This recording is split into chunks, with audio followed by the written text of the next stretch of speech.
RDC est une et indivisible. Et la population répondante, c'est qu'il faut tout arrêter pour faire face à cette situation. Et que nous ferons de cette terre richement bénie un réel havre de paix, de prospérité et de progrès social.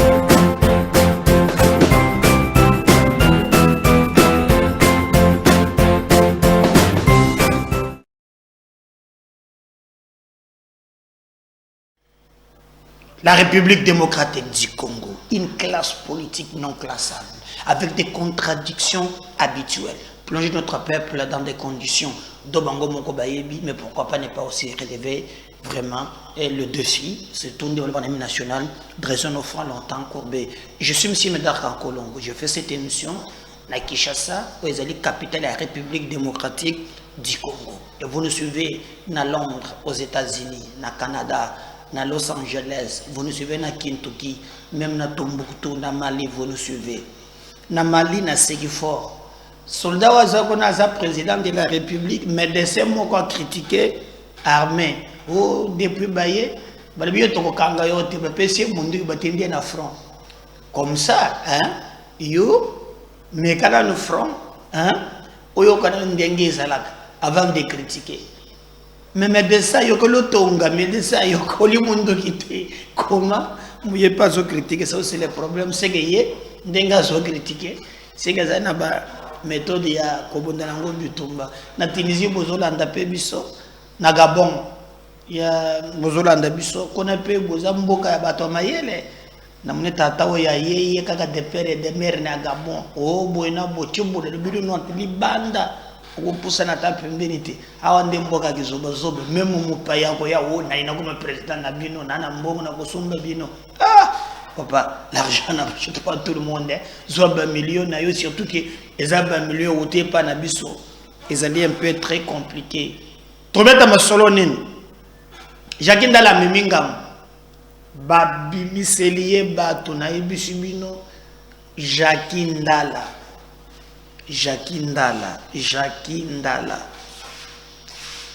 Na okipe o Francis Kalongo na Olivier Kamita to bakosoka pe na maboko. Po kumika mukambo kosoka na maboko. Nde na yoki. Mbosi mbwa. Il paraît même que même la vérité pour na chérubin ko bima. Nde na yoki. Na ba couloir vérité zobim na lobby nana ba kondi chérubin te ndeni ni ba poste na yeba remplacer ye to ko rejoindre papa Wemba matange pa ba paya et c'est la kanoki bande konangai tous ala vraiment correct tous ala vraiment bato oya boanya tous la bato to lingi Congo po tozana dembo kate mbokeza moko Congo République démocratique du Congo et nous avons l'obligation de les défendre jusqu'au bout parce que c'est notre pays. Otozo monezo pe sabato passe, nous pe sabato mawa. Ça nous vraiment de lever comme un seul homme to beta masolo nyonso wana lelo na émission ya mokolo ya lelo to beta masolo ndengenini. En réalité, Jean-Pierre Bemba Gombo a tranché à lobby à cause de la candidat, à cause de la candidat, donc candidat T pour candidature naie, j'allais dire à sa candidat T, Bolimbisa, moto à cause de la candidat na place MLC Ezali Félix Antoine et Tshisekedi Ichilombo. Et Jean-Pierre Bemba a utilisé même verset moko ya Bible où le lobby il est doux et agréable de frères et sœurs va demeurer ensemble. Donc Bemba a poni candidature naie pour na ba élection oyo ezali koya et pour naie candidat wana kombo naie Félix Antoine Tshisekedi Tshilombo. Alors, à côté tergiversé, alors on a moni bande ko ya MLC baza d'accord naie pour na Félix et Tshisekedi.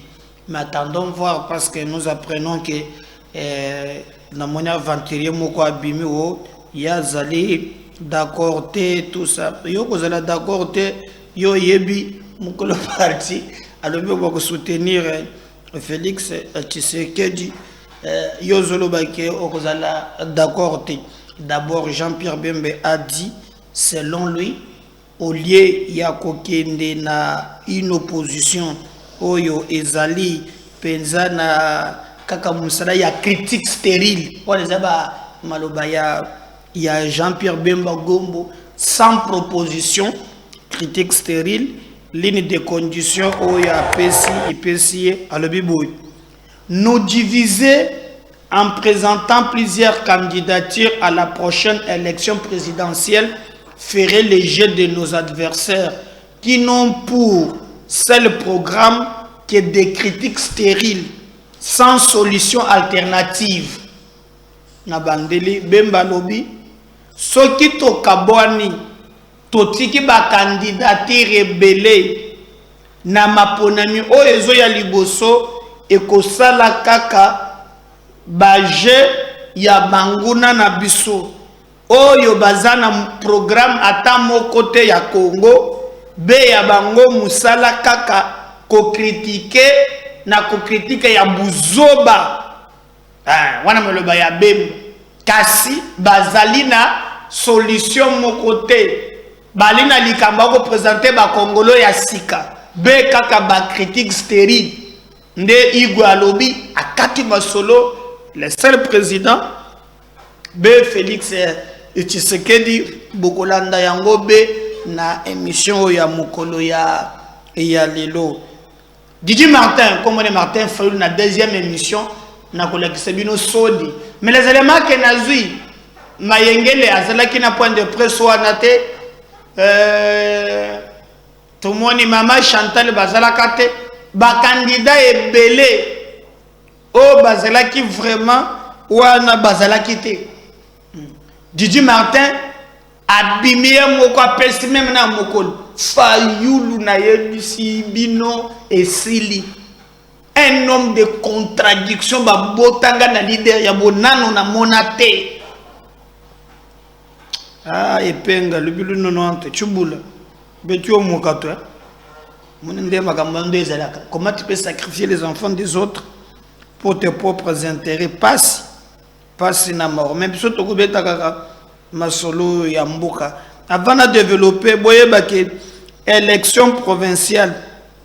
Des chiffres à retenir. Candidats retenus par la CENI. Équateur, nombre de sièges, et c'est la 19. Candidats retenus, 1062.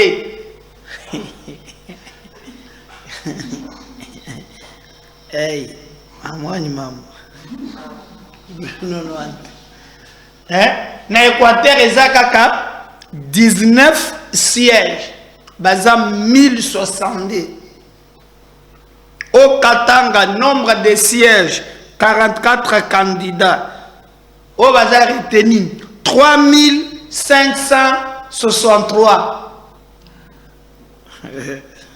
Hey. Maman. Au Lomami, nombre de sièges, 24. Candidats retenus, 1307.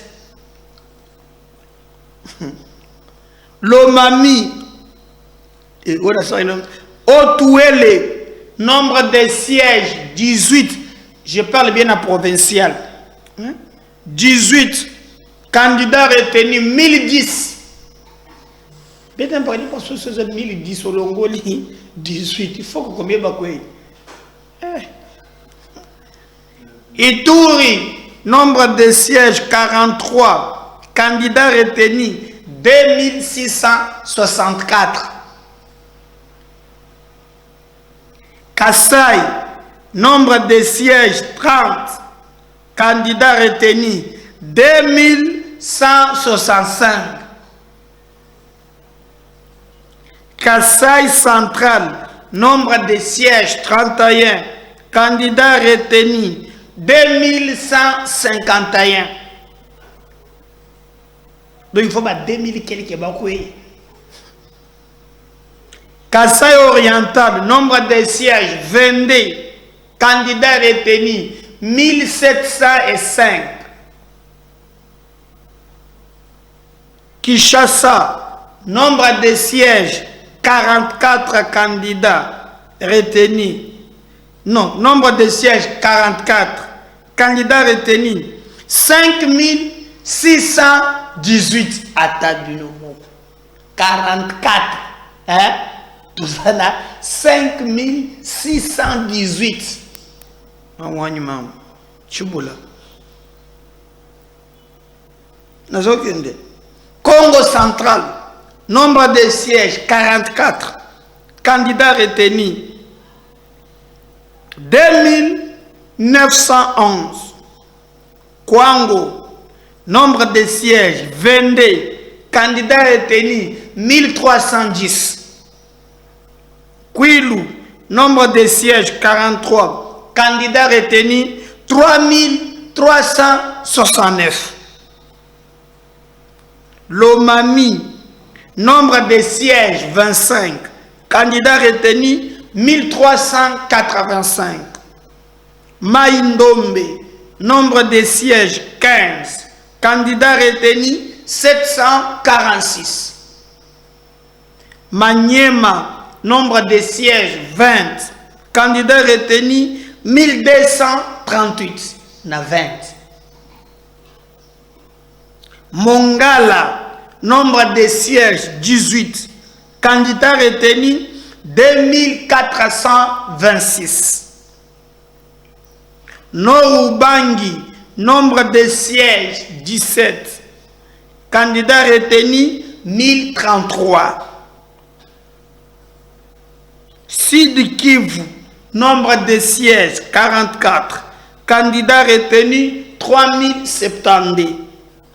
Sud Ubangi, nombre de sièges 26, candidats retenus 1749. Tanganyika, nombre de sièges 23, candidats retenus 1450. Chouapa, nombre de sièges 17, candidats retenus 550.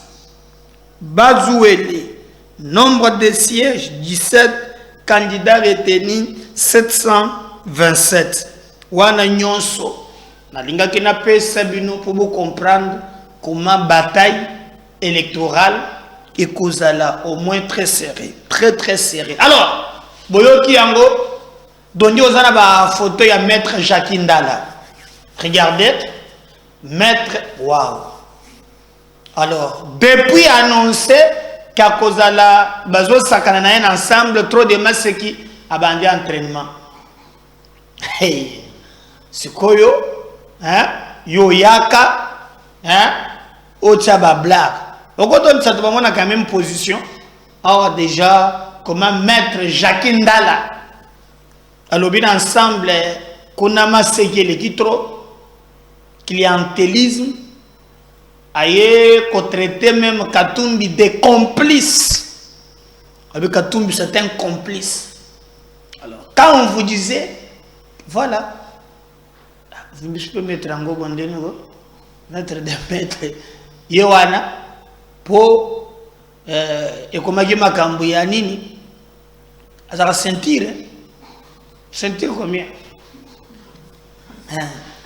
Yohana mettre Jacqueline, vous pouvez aller à Pembe.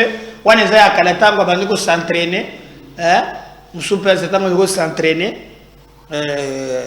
À mon niveau, on va s'entraîner. Bazo le lakaba posta kuna na ba position. Wow. Sikoyo yaka pona moni boko miko sagada na yemingi. Il est prêt à tout. Il est même pour les coups. Bogozo. On a yoy.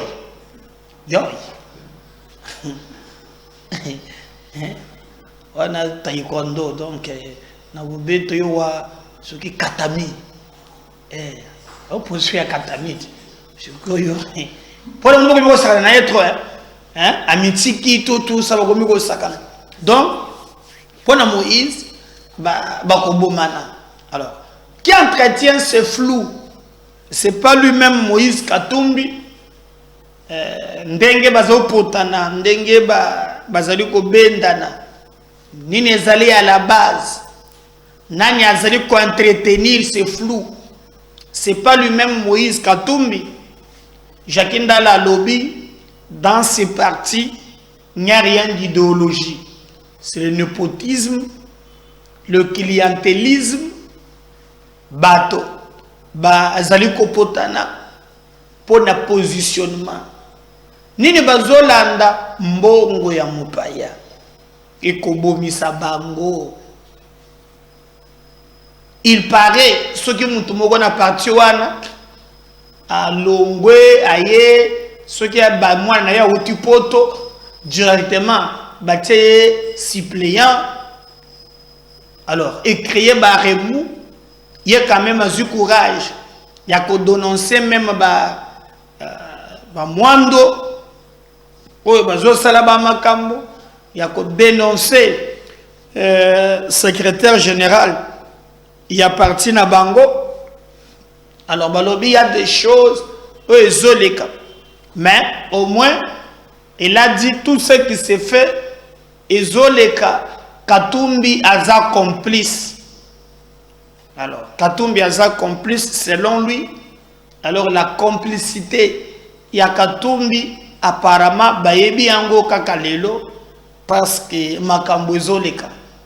Katumbi c'est un complice même pour la République. Quand on dit, si les gens pensent qu'on a un problème personnel avec un individu, non. Mais aujourd'hui, vous comprenez que on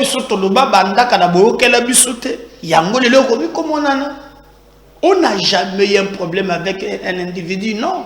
Le problème, c'est le problème du Congo.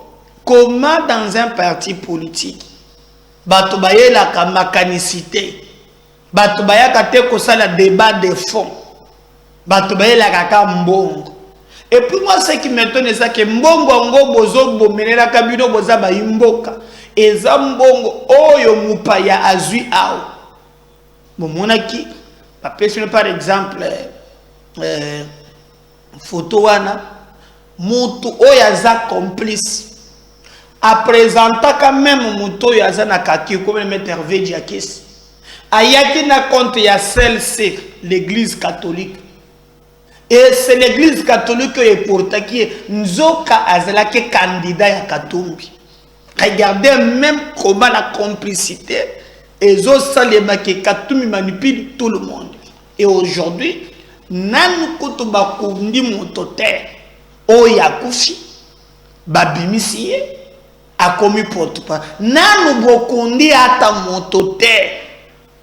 En fait, le goût du pouvoir, c'est le pouvoir pour le pouvoir. La vie humaine n'a pas de prix.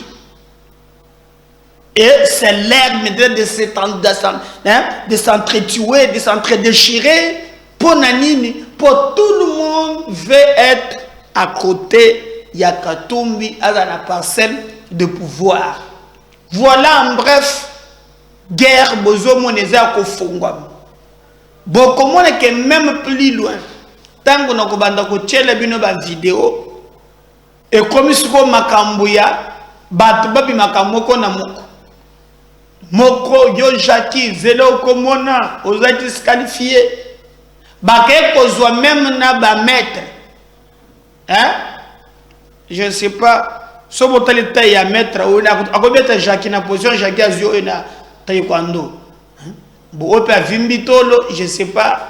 Ce qui peut être à côté de l'émotion, Jackie, pose un mawashi. Il y a kakato ya mawashi. Tala mususu ya munine yewana. Nyonso bake wala musila kaka Jackie. Na teme na ba vidéo boko yoka. Tala wa vimbi maboko. Kaka pour attaquer Jackie ndal. Ah. Mais là ça peut Jackie na nesi wa non Jackie ko betaye. Jackie ko betaye. Wa vimbi pamba mais ah. Wana mawashi. Il y a aussi des liens des noms. Hein? Jackie Chan. Ouran. Le Ouran. Hein? Bino mondeni. Oya tolo akobeta Jackie. Ah, Jackie peut vimbi tolo. Donc, c'est Talaoui. Oazo mutu azokani la Jackie yeyo. Hein? Wa vimbi. Akobeta Jackie. Teja yakobeta yo. Jakobeta na moni. Jackie akobeta ye. Bolanda tolo wana te. Po Jackie asalo bien. Oyo penza ko meka ko zo yango na nzoto na ye. Blague kozala te. Donc on est en train de voir comment Moussalezo Salema tozo mona comment réalité ezoleka tozo tala de près comment makambo nyonso ezotambola sur terrain et nous allons vous dire que toko bunda pour défendre l'intégrité territoriale ya mboka na biso au moment que bato bakomi ko bundela ba positionnement personnel. J'ai même appris aussi na lobi boyoka bien avant na bandoctrine na ba vidéo, j'ai même appris que Kalombo peut faire beta kametatu. Qu'on appelle il paraît simbi plus ba intérêt na ye. C'est ça l'objectif. J'aurais appris si c'est vrai, si c'est faux, mais bah couloir, et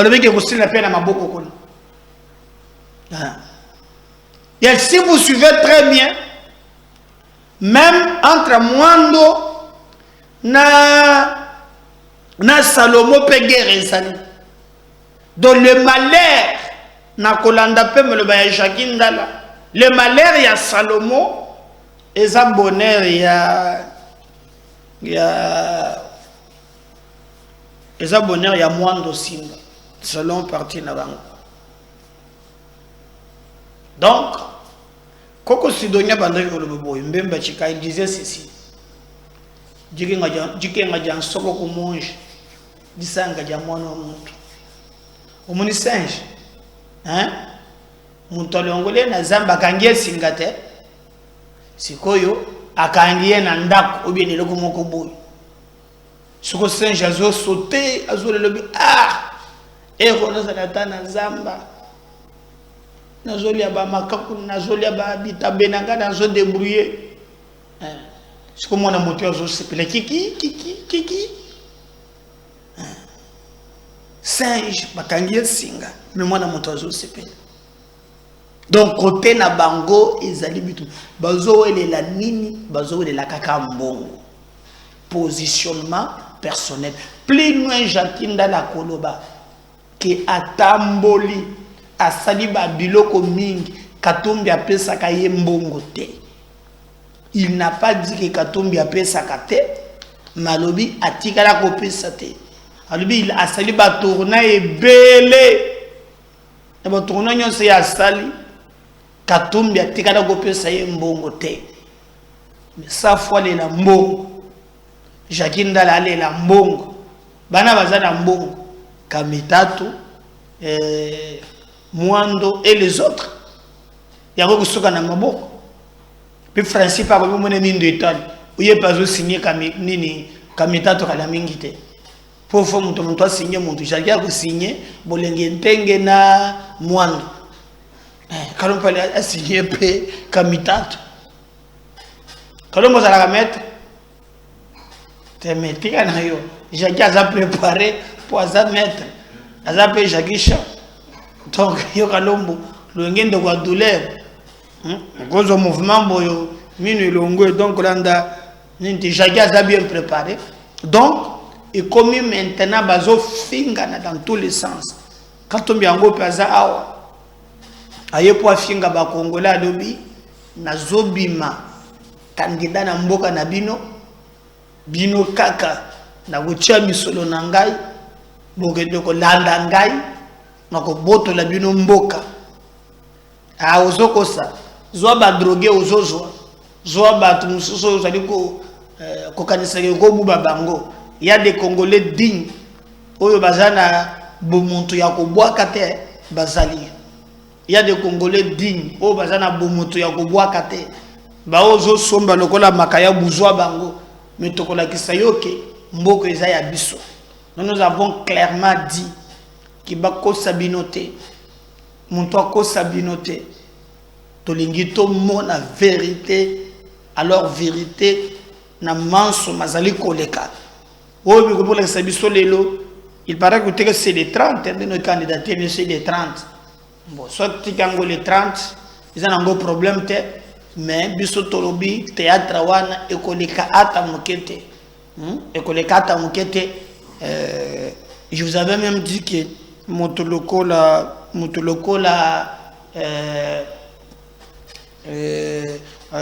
Katumbi na cour constitutionnelle pour sa candidature na été parce que pasteur ndé mutana na cour constitutionnelle a jugé la 2 fois. Alors d'abord le loban nzambe et puis que c'est mopaya bible zo le temps ko na moma ya kozwa mopaya bozo mopaya te le ko la mokonzi choisis un dirigeant parmi tes frères pe ya mibale oye kozala très important ezali lo lenge nini pe mibeko ya mboka ezali koloba. Alors soki aye awa pona ko défier biso to ko yebisa yeke ekotambola te ekoleka ata mukete. Et d'ailleurs on attend même proposition ya Tchani nalandi nsingi bato ba même cette proposition ba même yango parce que nous voulons voir clair. Ces pays, Dieu nous les a donnés. Nous voulons nous battre pour défendre l'intégrité territoriale. Il y a un cannabis, toko banga moto ata mon côté. Déjà bango moko ba potani. Je veux qu'on bande d'abord étape par étape. Jackie Alobi, boyoka koma ba mettre. Na kuchata ba miseli ba Jackie ata 3 bataillons. 3 bataillons contre Yemok. 3. Moi c'est lobby, il y a lobby, bas sportif ba lobby. Qu'est-ce qui va se passer dans Jakinda? D'abord, pesanga papa moko boy avant toi sportif. Papa moko boy azolo ba Jakinda là, yo komona zela boyna boy. Regardez le parti. Voilà. On va suivre ça. Regardez Jakinda là. Makambo Eleki, ensemble, on va revenir. On suit ça. Donc aujourd'hui, je pense qu'il faut que les gens apprennent à se respecter. On ne peut pas prendre son fils qui vient de l'Europe, et bon voilà, qui n'a jamais mené un combat ici, il devient suppléant d'un député national. Alors là, c'est le président Moïse, dès qu'il est à Kinshasa, je pense qu'il doit tout faire avant les élections, d'organiser, je sais pas moi, des concertations pour qu'on parle en face. Sinon, lors des élections, de la campagne, on va se donner des coups entre nous ensemble. Je dis très bien, on va s'échanger des coups.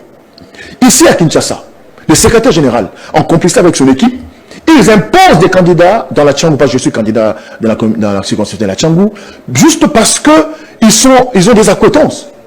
Des gens qui n'ont jamais mobilisé. Même pas une petite manifestation de 50 personnes. On les retrouve sur les listes d'ensemble. Ça ne va pas. Et tous ces gens qui ont fait des sacrifices, des gens qui ont dépensé, des gens qui ont mobilisé leur démarche.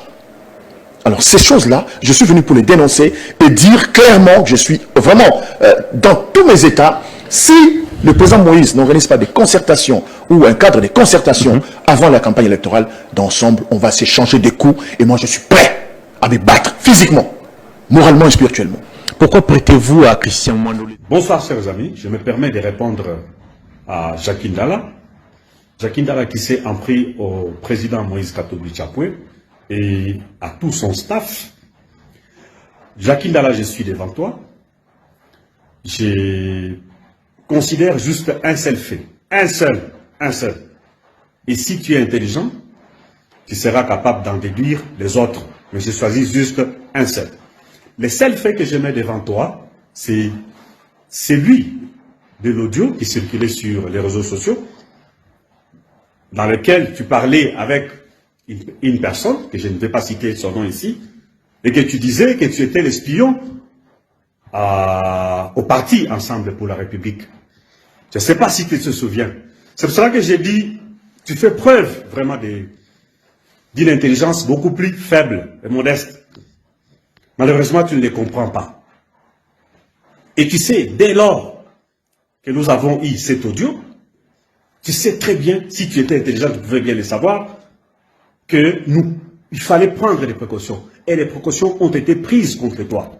Je ne sais pas comment tu n'as pas su être si intelligent pour comprendre que, avec ces genres d'audio qui étaient sortis, avec ce que tu disais dans cet audio, C'était difficile qu'on te fasse confiance. C'était pratiquement difficile qu'on te fasse confiance. Et aujourd'hui, je regrette. Je regrette franchement que tu hésites encore à savoir si le président Moïse Katumbi te fait confiance, oui ou non. Je te l'avoue, il ne te fait plus confiance. Non, tu te trompes. Tu n'es pas intelligent. Si tu l'étais, tu pouvais le comprendre à cet instant-là. On ne te fait plus confiance parce que tu te plains. Je ne sais pas s'il me fait confiance ou non. On ne te fait plus confiance. On ne m'invite pas dans des réunions. Oui, on ne va pas t'inviter. On ne va pas t'inviter. Parce que tu t'es fait traître. Tu t'es fait espion. Et sache aussi que l'espion peut être utilisé pour espionner aussi. Alors, faites attention, faites attention, faites attention. Tu t'es permis même de donner un ultimatum. Attention, faites attention. Tu t'es permis même de donner un ultimatum au président Moïse Katumbi Tchakindala, je comprends que tu n'es pas suffisamment intelligent. Qu'est-ce que tu as apporté au parti? C'est quoi tu as apporté au parti? Tu te permets de t'en prendre à Mwendo Simba. Tu te permets de t'en prendre au secrétaire général Bolenge Tenke. Tu te permets de t'en prendre à tout le monde. Finalement, qu'est-ce que tu as apporté au parti? On ne te fait plus confiance. Tu n'es pas intelligent pour les comprendre. Alors, si tu veux les Makofi tels que tu l'as voulu, tu vas les avoir. N'ose pas mettre tes pieds ici au siège national du parti Ensemble pour la République. Là, les Makofi que tu as promis, tu les auras. Tu les auras facilement et simplement. Alors, fais gaffe, fais gaffe, fais gaffe. C'est ta première et dernière sortie dans laquelle tu t'en prends aux personnalités du parti Ensemble pour la République. Si tu oses, si tu continues sur cet élan, là, nous allons te sortir d'autres éléments. Et là, ça va te faire mal. Tu promets de faire mal. Tu promets de dire que c'est... Mais écoutez, il y a des partis dont le président lui-même du parti est parti. Le président du parti est parti. Il a dit des choses qu'il a crues. Personne. Que dire de toi, un simple monsieur, bon, jeunesse que tu ne sais pas maîtriser, que tu ne sais rien faire. Tu vas révéler quoi? Tu vas dire quoi? Qui va t'écouter? Un président du parti, d'un grand parti de ce pays, est parti. Il a dit des choses, il a dit des révélations qu'il a écoutées. Personne ne l'a écouté. On a tout balayé. Que dis de toi? Faites attention. Faites attention, faites attention. Yo koza na pe mutu ya mwondo na osikoyo kakalongo azo signer kamita tu boko me pele sous un truc basé que sur l'argent. Kalongo azo signer mais moi je dis comme ça la mettre mon pe maboko ani sana kama kalongo nzoto keba pe kanyanya munchoche bone na moyo wa munda keba kala siko ba mettre ba misiri sous kaka Jackie ndere tika na yo tala parti ke kokota. Regardez ça. Dans des sacrifices. Donc aujourd'hui, je pense qu'il faut que les gens apprennent à se respecter. On ne peut pas prendre son fils qui vient de l'Europe, et bon voilà, qui n'a jamais mené un combat ici, il devient suppléant d'un député national. Alors là, c'est le président Moïse, dès qu'il est à Kinshasa, je pense qu'il doit tout faire avant les élections, d'organiser, je sais pas moi, des concertations pour qu'on parle en face. Sinon, lors des élections, de la campagne, on va se donner des coups entre nous ensemble. Je dis très bien, on va s'échanger des coups. Ici à Kinshasa, le secrétaire général, en complicité avec son équipe, ils imposent des candidats dans la Tchangou, parce que je suis candidat dans la circonscription de la Tchangou, juste parce qu'ils ont des acquaintances. Des gens qui n'ont jamais mobilisé. Même pas une petite manifestation de 50 personnes. On les retrouve sur les listes d'ensemble. Ça ne va pas. Et tous ces gens qui ont fait des sacrifices, des gens qui ont dépensé, des gens qui ont mobilisé leur démarche. Alors ces choses-là, je suis venu pour les dénoncer et dire clairement que je suis vraiment dans tous mes états. Si le président Moïse n'organise pas des concertations ou un cadre de concertation avant la campagne électorale, d'ensemble, on va s'échanger des coups et moi je suis prêt à me battre physiquement, moralement et spirituellement.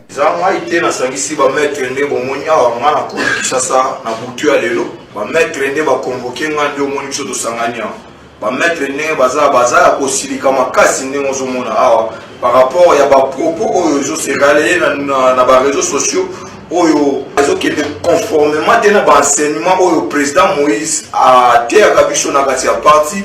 Président Moïse alakisaka biso na kati ya parti oyo eza botosi, oyo eza respect, oyo eza bolingo envers autorité na bankumu na biso ya parti. Bametre baza ya kosilika makasi yango monaki faki na kosulanga bametre tolakisa tozongisa bango na nzela oyo président Moïse moko ya yango wakati na biso alakisaka biso. Ndenge omoni biso tosangani awa toza oyo eza moko ya chambre ba sportif ya parti oyo babatelaka oyo eza babien bakonzi na oyo nyonso etali moralité ensemble pour la république. Bametre basiliki nde makasi mokonzi na bango ya jeunesse, le coordonnateur national de la jeunesse, par rapport à ba propos na ye, à ba dernière sortie médiatique na ye, oyo le coordonnateur n'a pas hésité d'attaquer directement certaines autorités, certaines trop proches du président Moïse, et les maîtres ne sont pas contents parce que ce n'est pas dans la route que le président Moïse nous enseigne.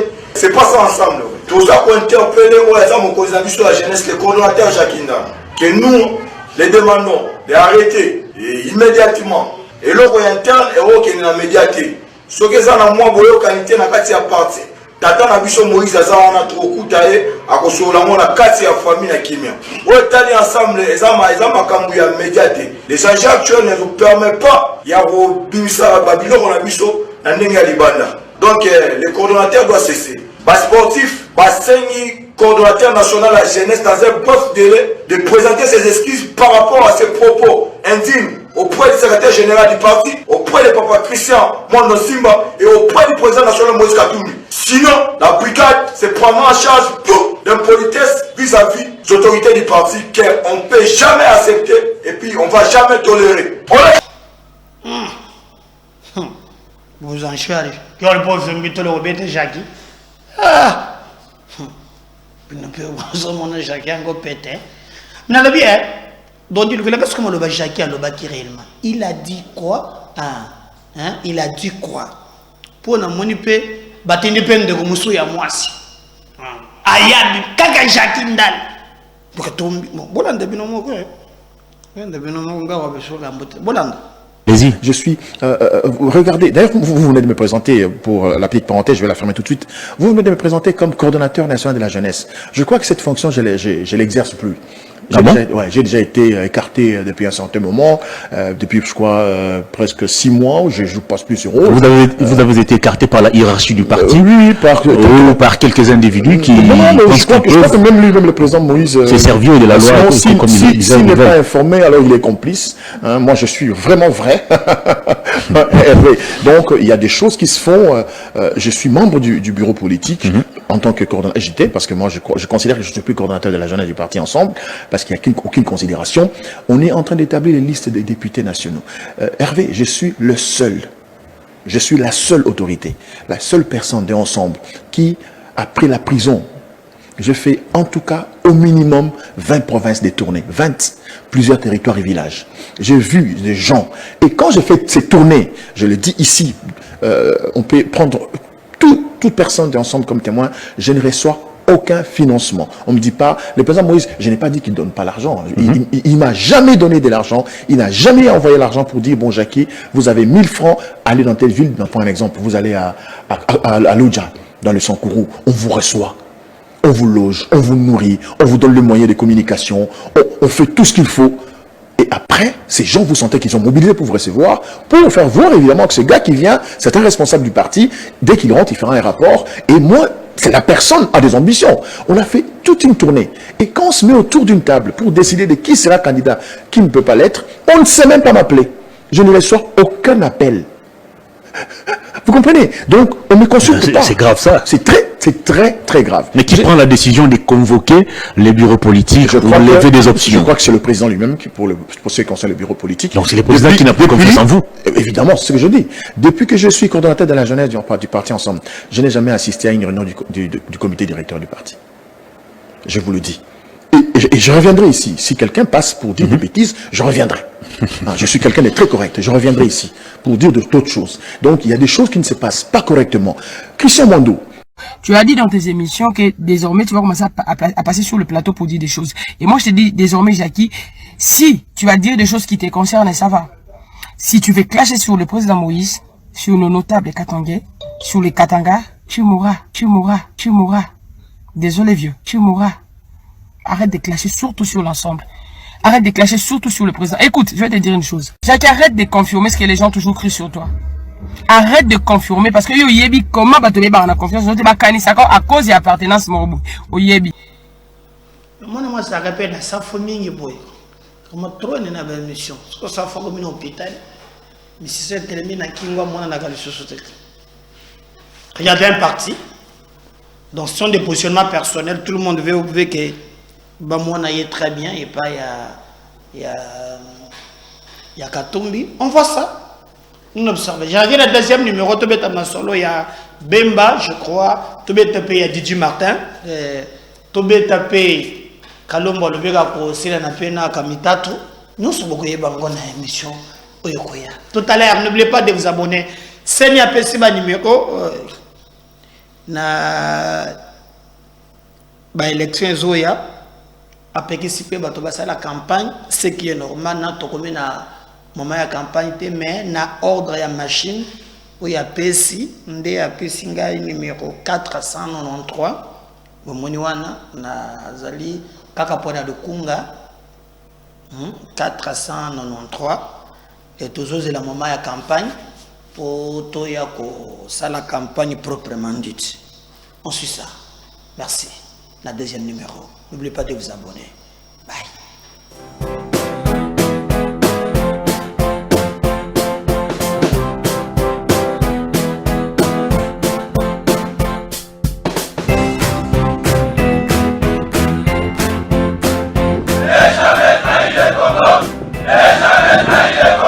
La RDC est une et indivisible. De la population et de tout le monde, c'est qu'il faut tout arrêter pour faire face à cette situation. Et que nous ferons de cette terre richement bénie un réel havre de paix, de prospérité et de progrès social.